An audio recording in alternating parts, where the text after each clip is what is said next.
Workplace employees are bored, becoming detached, and in some cases quitting. Some workplace cultures stink, while others seem to thrive.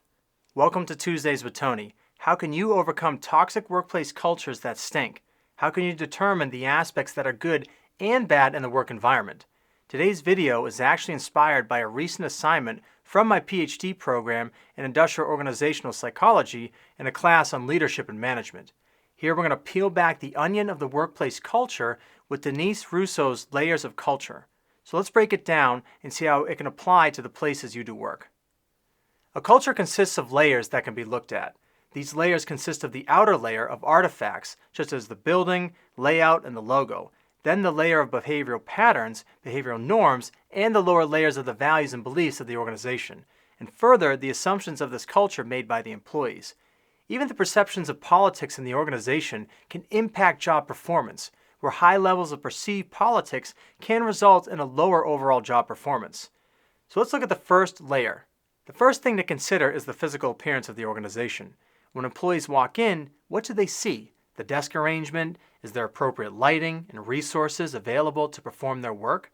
The importance of the physical workplace can be integral to it being a healthy place to work.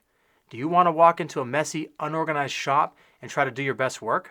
Recently, our inspection team took the time to reorganize the way the process flowed through the area. We rearranged the workspace to flow from point A from receiving parts in to a point B to shipping. Not only does the space look better, the process is more efficient. The team knows where to find the parts, and we can easily identify who was working on what with cleaned up desks and rearranged places to store parts and fixtures. Let's dive down another layer and begin to understand the layer of behavioral patterns and norms in the culture. Before we do this, there must be clarity of the work actually being done. Creating a baseline of the expectation can make it easier for the organization to see whether it's on track or is veering off, especially during times of change that might force a company to adapt new ways or go back to the basics.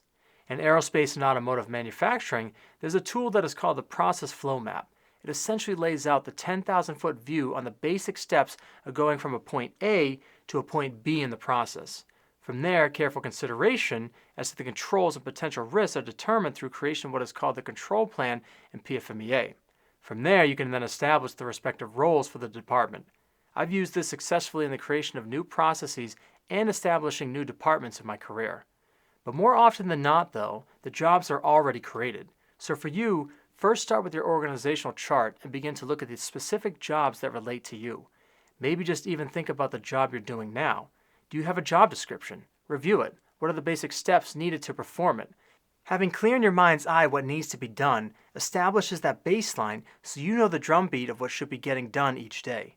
From there, you can start to measure everything off of that. Ask your supervisor if the description is not clear and get it updated. When I train new inspectors, I'll first tell them that to be a good soccer player, you need to be good at kicking, passing, and dribbling the soccer ball. Simply saying you're going to be a good soccer player or good inspector isn't enough. What are the specific things you need to do?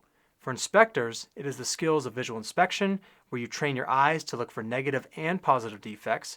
Maybe it's hardness testing, tensile testing, and sometimes metallographic review. Get good at these, and then this will add up to you being a good inspector. Deviations from these basics is where we begin to see the subtleties of the workplace culture.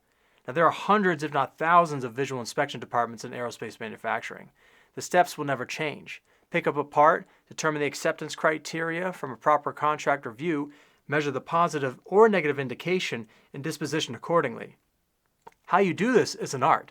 Just look at Lionel Messi, Mia Hamm, Pele, Ronaldo as they play soccer, Alex Morgan, all elite soccer players who had the same steps of kicking, passing, and dribbling the soccer ball, but did it in their own way. Working further into the core, we get to the values. According to IO psychologists, a culture is considered weak when it is not established firmly in their values. And this is potentially where we start to see where the workplace culture really begins to stink. Values that are seemingly unimportant to the company's mission, but key people think they are. You probably know some yourself where you work. So what are the true values for a company? Sure, they're the values of community and having high quality standards, but those are assumed today. They appear on every company website, so those aren't even interesting to talk about even more. The more hot topic of today is the work-life balance equation. That is a value. The boundaries of work and life are becoming more blurred. Companies can't get rid of the stress of everyday living, but employees can learn to manage it. But employers also need to step up and ask why the environment is creating such unnecessary stress in the workplace. Simply going to a yoga class isn't going to cure the stress. The real and tough question to ask for upper management is why in the first place there is stress. There's a healthy stress, like imposing stress during forging operations to shape metals, but why are employees feeling stressed beyond the expectations of doing their work? Do employers even know if their most valuable asset is feeling unnecessary stress? How much do employers value feedback from their employees? Are they really listening? My Aunt Paul always taught me to listen with 2 ears and speak with 1 mouth. Double your listening before you open your mouth. Managers and supervisors need to spend more time on the manufacturing floor. Leaders who spend time on the floor truly value the operations. Why? How can someone make a decision from their desk? That's like someone in the locker room calling the next play for the quarterback on the team on the field. The last layer, and probably my favorite one to think about, the assumptions in a workplace culture.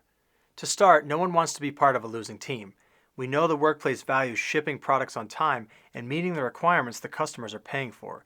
We assume when we join a work team, they're already doing well or at least have the potential to do well. They're a winning culture. But what assumptions are being made by upper management of their employees? What in turn are these assumptions employees make of their employers? The true assumption of any winning team is that change is inevitable.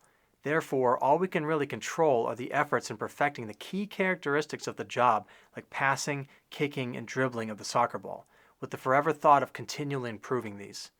Remember, the success is not about good luck, it's good skills.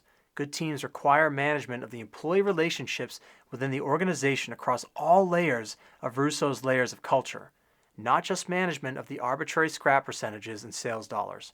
Leaders must try boosting morale, provide encouragement, and establish support networks to help reduce and resolve conflicts.